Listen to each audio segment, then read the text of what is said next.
बिस्मिल्लाहिर्रहमानिर्रहीम। अस्सलाम वालेकुम नाज़रीन, मैं सरवत वली हूँ। बड़ी अहम खबरें इस वक्त अटक जेल से मुतालिक हैं, तहरीक इंसाफ के चेयरमैन से मुतालिक हैं। कल की तारीख बहुत ज़्यादा अहम है, परसों की तारीख बहुत ज़्यादा अहम है।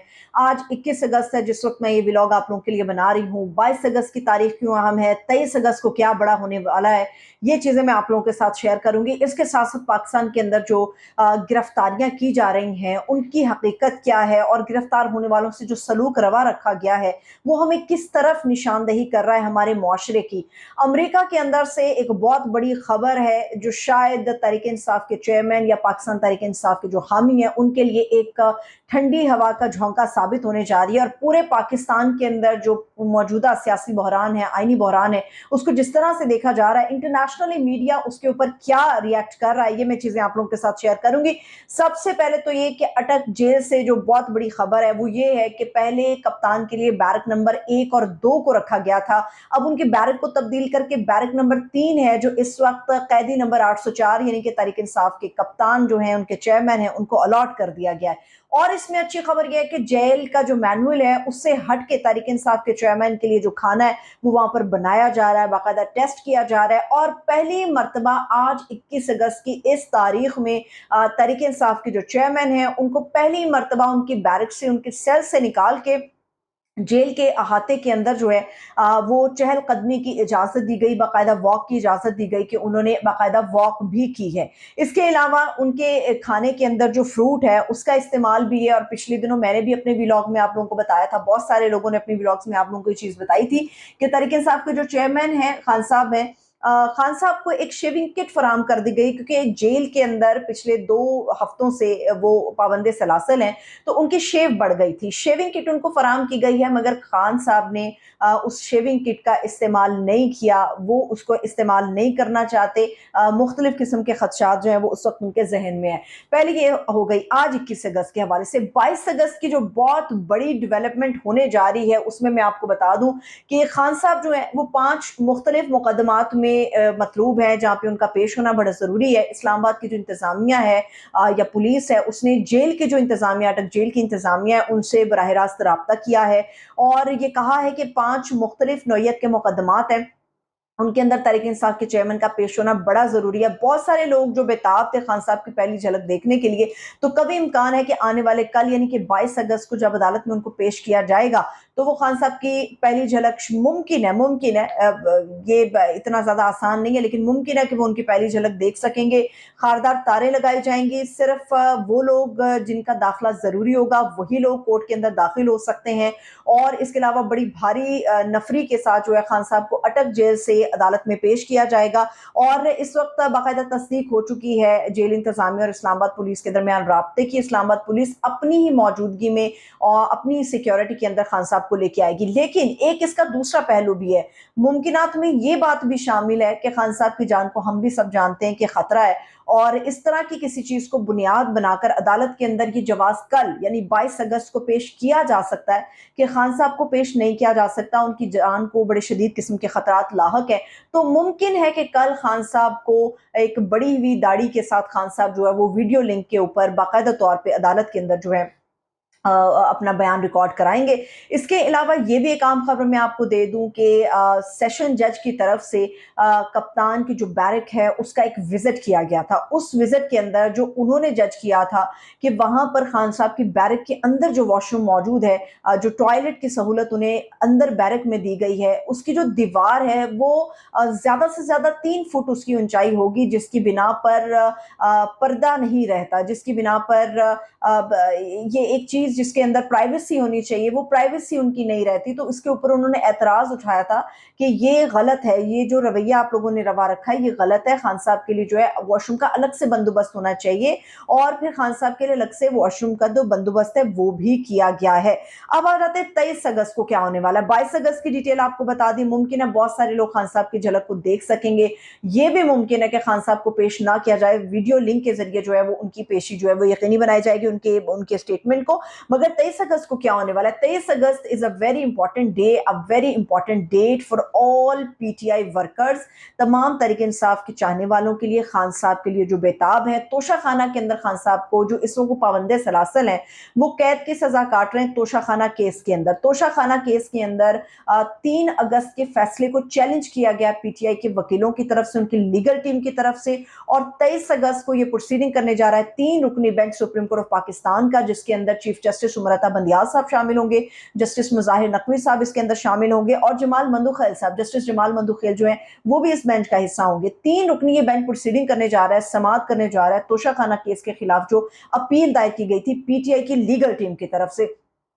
3 अगस्त के इस फैसले को चैलेंज किया गया है। अब 3 अगस्त का फैसला क्या कहता है वो आपको बता देती हूँ। 3 अगस्त के फैसले में कहा गया था कि इस्लामाबाद हाई कोर्ट ने ये फैसला दिया था कि तोशा खाना काबिल समात है, और इस केस को वापस से जिस जानिबदार कहा जाता है जज को, या जिसने खान साहब को पाबंदे सरासल कराया, उनके खिलाफ फैसला दिया, जज हुमायूं दिलावर, उनकी अदालत में वापस भेजा गया था। तब ये फैसला सामने आया था, और इस फैसले को जो चैलेंज किया गया, 23 अगस्त को इसकी प्रोसीडिंग होने जा रही है। सबसे इंपॉर्टेंट खबरें जो है वो अटक जेल और खान साहब के सियासी मुस्तकबिल और पीटीआई के हवाले से मैंने आपको दे दिए। एक और जो ठंडी हवा का झोंका है, तारीख में पहली मर्तबा ऐसा हुआ है कि अमेरिका की सियासी तारीख में, अमेरिका की सियासी तारीख में एक सबसे बड़ी रैली निकाली गई है, और वो रैली निकली है तहरीक इंसाफ के चेयरमैन के हक में। बहुत बड़ी रैली थी, और हजारों की तादाद में लोग जो थे इस रैली का हिस्सा थे, और पीटीआई के साथ इज़हार यकजहती, खान साहब के साथ इज़हार यकजहती के तौर पर अमेरिका के अंदर इस बहुत बड़ी रैली को निकाला गया, और अमेरिका की सियासी तारीख में इसकी मिसाल नहीं मिलती जितनी बड़ी रैली जो थी वो अमेरिका में निकाली गई थी। अब आ जाते हैं उन चीज़ों के ऊपर जो गिरफ्तारियां हो रही हैं। असद उमर साहब को गिरफ्तार किया गया, कुरैशी साहब 4 रोज़ा जिस्मानी रिमांड पर एफआईए को पेश कर दिए गए खुसूसी अदालत के जरिए से। शीरी मज़ारी की जो बेटी है ईमान मज़ारी, उनको अरेस्ट कर लिया गया, अली वज़ीर को इसमें अरेस्ट किया गया है। गिरफ्तारियां तो हो रही हैं, मगर जो सलूक है वो जानवरों से भी ज़्यादा बदतर रखा जा रहा है। कुरैशी साहब की अपनी स्टेटमेंट दी, उन्होंने बताया कि मुझे 12 घंटे तक कुर्सी पे बिठाए रखा, भूखा बिठाए रखा, और जिस जगह पे मुझे कैद किया गया या जेल में डाला गया, उसके अंदर, उस सेल के अंदर या उस जेल के अंदर जो है मेरे लिए लेटने के लिए कोई मैट्रेस या कोई गद्दा फराम नहीं किया गया। मैं सारी रात फर्श पर सोया, मगर उसके बावजूद मैं अपना पैगाम देता हूँ कि मैं खान साहब के साथ था, हूँ और हमेशा रहूंगा। परवेज इलाही साहब जो 70 साल से ज्यादा उनकी उम्र है, वो शायद इतनी सख्तियां बर्दाश्त नहीं कर पाएंगे, मगर आज जो उन्होंने खुसूसी बात की हल्की फुल्की सी मीडिया से, उसमें भी उन्होंने कहा कि मैं खान साहब के साथ था, हूँ और रहूंगा। अब आ जाते हैं शीरी मज़ारी की बेटी ईमान मज़ारी, जो उनको अरेस्ट किया गया। गालिबन ये 19 अगस्त को एक मुजाहरा हुआ था पीटीएम का, उसके अंदर शीरी मज़ारी की जो बेटी है ईमान मज़ारी, उन्होंने शिरकत की थी।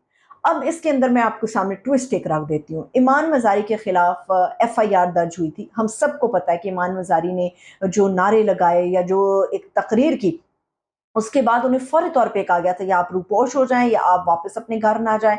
100% ये यकीन था कि उनकी गिरफ्तारी हो जाएगी। ईमान मज़ारी को वेरी नेक्स्ट डे जो है वो गिरफ्तार कर लिया गया। हम सब ये जानते हैं कि मुतनाज़ तकरीर और कुछ इस किस्म की नारेबाजी उन्होंने की, मगर उनके अरेस्ट होने के काफ़ी देर के बाद जो उनके वकला की तरफ से एफआईआर हासिल की गई मुतलका थाने से, वो एफआईआर बड़ी अजीबोगरीब सी है। उस एफआईआर के अंदर ना तो तकरीर का जिक्र है, ना इस तरह के मुतनाज़ नारों का जिक्र है। एफआईआर उनकी काटी गई है कि इन्होंने गाड़ियों के शीशे तोड़े हैं, ईमान मज़ारी ने सड़कों को बंद किया, ईमान मज़ारी ने पुलिस के साथ जानबूझ के वो उलझी हैं। तो ये चीज़ें जो हैं वो एफआईआर के अंदर उनके अगेंस्ट इस्तेमाल की गई हैं। शेरी मज़ारी की बेटी जो है, ये जो गिरफ्तारियां हो रही हैं, जैसा सलूक रखा जा रहा है, वो हमें बहुत दूर तक लेकर जाता है कि पाकिस्तान का जो मौजूदा सिस्टम है वो कितना बुरी तरह से क्रैश कर चुका है। अब आ जाते हैं इस चीज़ के ऊपर कि पाकिस्तान के अंदर, पूरे पाकिस्तान के अंदर बड़ी शदीद बहस हो रही है कि अलवी साहब ने जो ट्वीट किया, या पाकिस्तान के अंदर जो ऑफिशियल सीक्रेट एक्ट और आर्मी तरमीमी एक्ट जो बिल है वो मंजूर कर लिया। सिग्नेचर्स वो कहते मैंने नहीं किए, मगर किसी और ने किए। पाकिस्तान के अंदर मुख्तलिफ तजियाकार, मुख्तलिफ एंकर पर्सन, मुख्तलिफ व्लॉगर्स अपने अपने तजिए दे रहे हैं। अब हम फोकस करते हैं इंटरनेशनल मीडिया के ऊपर कि इंटरनेशनल मीडिया क्या कहता है। इंटरनेशनल मीडिया की तरफ जाने से पहले मैं आपके साथ एक बड़ी खूबसूरत लाइन है जो हामिद मीर साहब ने तहरीर की है, और यकीनी तौर पे दिल को छू लेने वाली वो तहरीर है। एक तो ये कि कप्तान के जो 3 खिलाड़ियों की एक तस्वीर वायरल हुई, जिसमें यास्मीन राशिद साहिबा हैं जो कैंसर पेशेंट रही हैं, कैंसर सर्वाइवल हैं। इसके अलावा उमर चीमा साहब, उसके अंदर सरफराज चीमा साहब वो शामिल हैं। اس کے علاوہ محمود الرشید صاحب شامل ہیں۔ یہ 3 کھلاڑیوں کی ایک ایسی تصویر آئی ہے جس نے سیاست میں کچھ فیصلہ کرنے والوں کے نہ صرف ضمیر کو جھنجھوڑ دیا ہوگا، بلکہ بہت سارے لوگ جو حوصلہ ہار بیٹھے تھے تحریک انصاف کے اپنے لوگ، ان کو بھی ان کے حوصلے کو ایک جلا بخشی ہے۔ اب آ جاتے ہیں میر صاحب کی ایک لائن کی طرف، پھر میں انٹرنیشنل میڈیا کی طرف جاؤں گی۔ میر صاحب نے بڑی خوبصورت لائن تحریر کی۔ میر صاحب لکھتے ہیں کہ پنجاب کے جب تاریخ لکھی جائے گی اور پنجاب کی سیاسی تاریخ کے اوپر بات ہوگی تو ایک یہ لائن ضرور تحریر ہوگی کہ پنجاب کے مزاریوں کی ایک لڑکی یعنی ایمان مزاری، ملتان کے قریشیوں کا ایک مخدوم یعنی کہ شاہ محمود قریشی صاحب، اور گجرات کے پنجاب کا ایک چودھری، اس نے پنجاب کی پوری سیاست کا پانسا پلٹ دیا۔ انہوں نے چہرہ بالکل اڑا کر رکھ دیا۔ ایک نیا چہرہ اس وقت ہمیں پنجاب کی سیاست کا نظر آ رہا ہے۔ یہ میرے دل کو چھو گئی لائن، تو اس لیے میں نے کہا کہ آپ کو بتاؤں اور تاریخ میں یہ لکھا جائے گا۔ اب آ جاتے ہیں انٹرنیشنل میڈیا۔ انٹرنیشنل میڈیا الوی صاحب کی جو اسٹیٹمنٹ ہے اس کو کس طرح سے لے رہا ہے۔ ٹائمز آف انڈیا لکھتا ہے did not sign newly passed laws, president صاحب کی طرف سے یہ کہا گیا۔ خلیج ٹائمز اس نے اپنی پنچ لائن ڈالتا ہے، وہ کہتا ہے پریزیڈنٹ الوی ڈینائز سائننگ آف کی لاز، یہ انہوں نے لکھا۔ انڈین ایکسپریس یہ لکھتا ہے، یہ سارے وہ تمام انٹرنیشنل پیپرز ہیں، نیوز پیپرز جنہیں بہت زیادہ پڑھا جاتا ہے۔ انڈین ایکسپریس لکھتا ہے president الوی denies signing controversial bills, متنازع بل جو ہیں انہوں نے کہا کہ میں نے ان کو سائن نہیں کیا۔ الجزیرہ لکھتا ہے کہ Pakistani president says he did not sign new national security laws. یہ انٹرنیشنل میڈیا ہے جو اس وقت پاکستان کے حالات کے اوپر بڑی گہری نظر رکھے ہوئے ہے، اور یہ چیزیں خدا کرے کہ سسٹم کے لیے بہتر ہوں، خدا کرے ہمارے آنے والے سسٹم کے لیے بہتر ہوں۔ اور جو الیکشن کمیشن اپنی بڑی پھرتیاں دکھا رہا ہے کہ شاید وہ الیکشن کرانے میں بڑا سنجیدہ ہے، مگر یہ خدشات اپنی جگہ موجود ہے کہ پاکستان کے اندر جو الیکشن ہے وہ سال 2024 فروری میں بھی نہیں ہوں گے۔ ممکن ہے کہ طویل اتنا ہو جائے کہ یہ سسٹم ہمارا سال 1.5 سال یا ممکن ہے 2 سال تک طوالت اختیار کر لے۔ اللہ کرے کہ آنے والی صبح اچھی ہو پاکستان کے لیے اور تمام شہریوں کے لیے۔ مجھے اجازت دیجیے، اپنا خیال رکھیے، خدا حافظ۔